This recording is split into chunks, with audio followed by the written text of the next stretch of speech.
오늘 함께 묵상할 성경 말씀은 골로새서 2장 16절에서 23절 말씀입니다. 골로새서 2장 16절에서 23절 말씀입니다. 오늘은 18절과 19절 말씀을 읽어드리겠습니다. 아무도 꾸며낸 겸손과 천사 숭배를 이유로 너희를 정죄하지 못하게 하라. 그가 그 본 것에 의지하여 그 육신의 생각을 따라 헛되이 과장하고 머리를 붙들지 아니하는지라. 온몸이 머리로 말미암아 마디와 힘줄로 공급함을 받고 연합하여 하나님이 자라게 하심으로 자라느니라. 아멘. 오늘 우리가 함께 생각할 주제는 고약한 가르침입니다. 하나님께서 우리 신자들에게 부여하신 첫 번째 사명은 하나님을 알아가는 것. 2장 초반의 문장을 빌리자면 모든 지혜와 지식의 근본이신 그리스도를 깨달아야 한다는 것입니다. 하지만 교묘한 말로 신자들을 속이는 고약한 가르침이 우리 안에 공공연히 자리 잡고 있음을 기억하셔야 합니다. 여기서 고약한 가르침이란 정말 나쁘고 못된 짓을 하게 만드는 나쁘고 못된 가르침이라기보다는 하나님을 주인으로 섬기지 못하게 하는 현란한 말재주와 쇼맨십으로 순식간에 착각하게 만드는 의도적이든 의도적이지 않든 주님을 잊게 만드는 가르침을 고약한 가르침이라고 부르려고 합니다. 본문 2장 16절부터는 거짓 교사들의 고약한 가르침에 대해 경고하고 있습니다. 2장 16절입니다. 그러므로 먹고 마시는 것과 절기나 초하루나 안식일을 이유로 누구든지 너희를 비판하지 못하게 하라. 먹는 규례, 마시는 규례, 절기는 지키는 것, 율법의 조악한 법칙들을 지키는 것을 원인으로 그것들을 이유로 판단하지 못하게 하라 라는 말입니다. 사실 골로새 교회에서 철학이라는 근사한 이름으로 접근했던 교사들, 말쟁이들이 있었고 이들은 할례와 같은 유대교 규정들을 신성한 믿음을 이루는 일로 내세웠었습니다. 이어지는 18절에서는 비슷한 이야기를 합니다. 18절입니다. 아무도 꾸며낸 겸손과 천사 숭배를 이유로 너희를 정죄하지 못하게 하라. 그가 그 본 것에 의지하여 그 육신을 따라 헛되이 과장하고 19절에 머리를 붙들지 아니하는지라. 여기서 머리는 예수님이시죠. 가장된 겸손으로 혼미케 하고 삼위 하나님이 아닌 천사 숭배 등의 것들, 더 나아가 거짓 교사 개인이 어찌어찌 본 것을 육신의 생각, 육신의 욕심과 계략을 따라서 과장하였다라고 말합니다. 그래서 머리이신 예수를 붙들지 못하게 했다. 무엇일까요? 네, 고약한 가르침입니다. 16절의 가르침은 가르치는 교사들이 무지해서 그 정도의 수준밖에 안 되는 사람들이라서 그랬을 수도 있습니다. 의도적이지 않았다고 해줄 수도 있을 부분이 될 것 같습니다. 하지만 18절에 꾸며내고 과장하고 육신의 생각을 따라 과장해서 주님을 바라보지 못하게 했다는 것은 다분히 의도적인 계산적인 행동이며 또 의도성이 없었다라고 한다면 한 교회의 리더 자질에 대한 심각한 의문을 갖게 만들 행위였습니다. 말씀을 묵상하면서 우리가 항상 기억하셔야 할 것은 그 당시의 상황을 충분히 이해한 후에 오늘 우리는 또 오늘의 나는 문제가 없는가, 그와 유사한 사건들은 없는가 자꾸 되짚어 나가면서 우리가 정도에서, 그러니까 바른 길에서 벗어나지 않았는가 체크하시는 일인데요. 오늘은 두 가지를 체크하셔야 합니다. 첫 번째는 의도적인 고약함, 두 번째는 의도하지 않은 고약함입니다. 첫 번째, 의도적인 고약한 가르침입니다.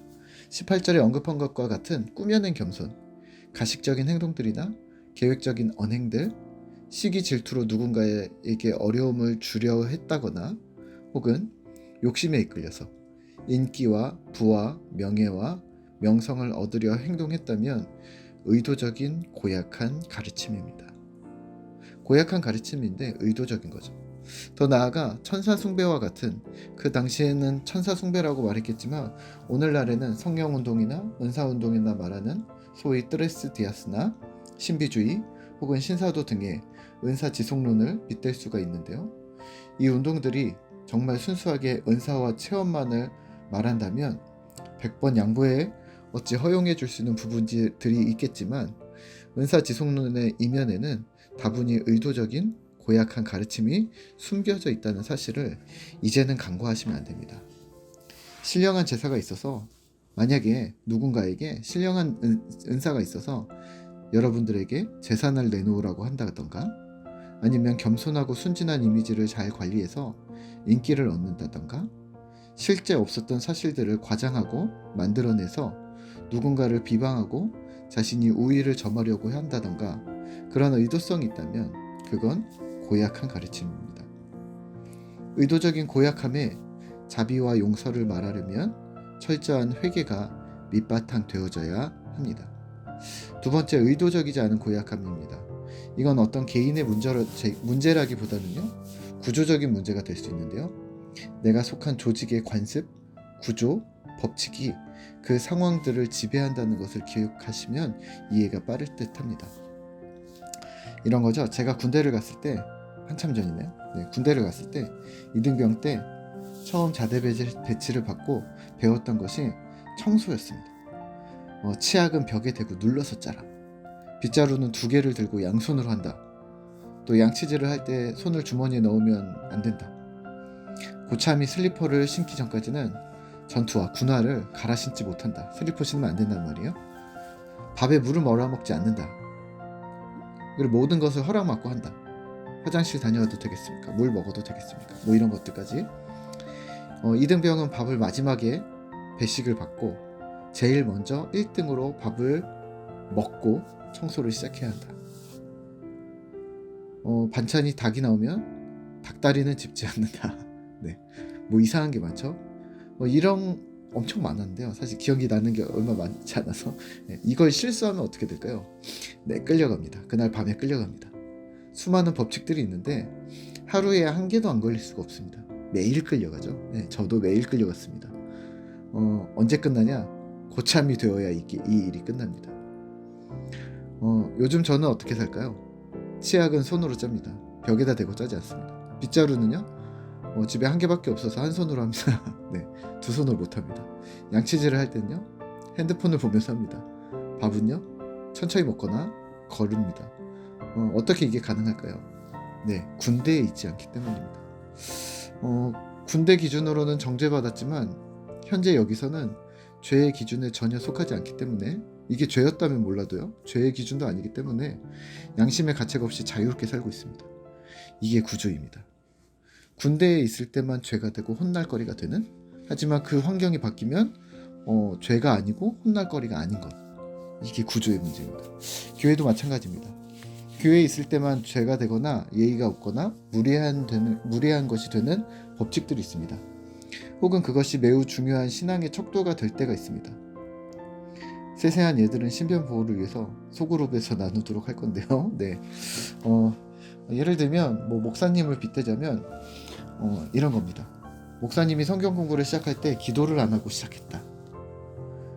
혹은 교사 회의를 끝나고 주기도문을 안 했다. 혹은 설교자가 양복을 안 입었다. 뭐 이런 거. 네. 여튼 세상이 가지고 있는 조직과 구조의 법칙을 교회의 법칙으로 정하시지 않으셔야 합니다. 그것으로 정죄의 도구를 삼으셔서도 안 됩니다. 구조라는 방식은 아랫사람이든 윗사람이든 어떤 타인을 옥죄일 도구로 삼으시지 않으셔야 한다는 말입니다. 예수 안에 진리가 있고 그 진리가 우리를 자유케 하기 때문입니다. 바울은 이렇게 얘기합니다.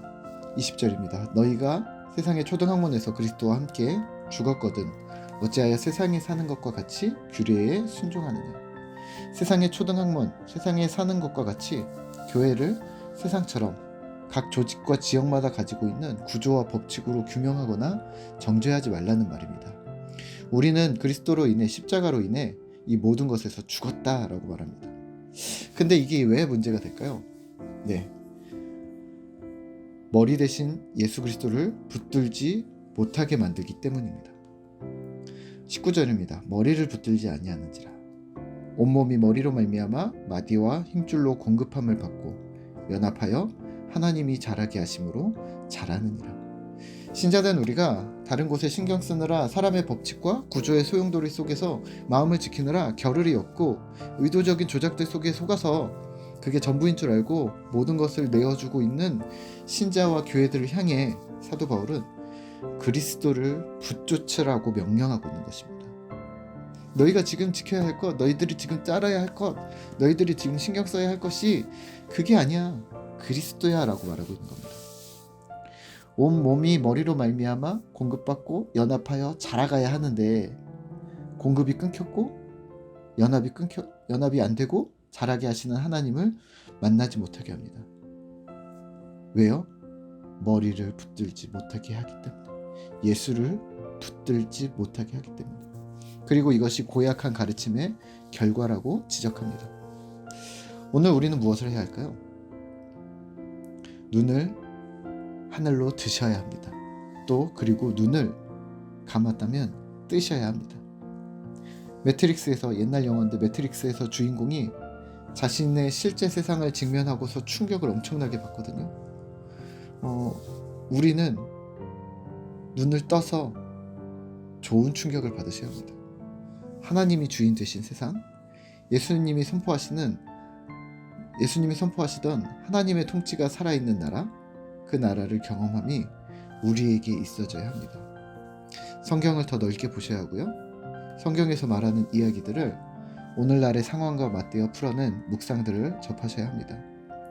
학자들의 해안을 빌어서 오늘 우리 시대에 하나님의 손길, 하나님의 시선을 읽는 연습을 꾸준히 하셔야 합니다. 금주 한 주는요, 우리의 삶을 말씀으로 고치는 일만큼 우리의 믿음을 수리하고 보수하는 일들을 시작하시죠. 혹 우리 안에 고약한 가르침들이 남아있는지, 그게 의도적인 것인지 아니면 의도적이지 않던지, 그것을 어떻게 수정할 것인지 고민하는 한 주의 첫날이 되기를 소망합니다.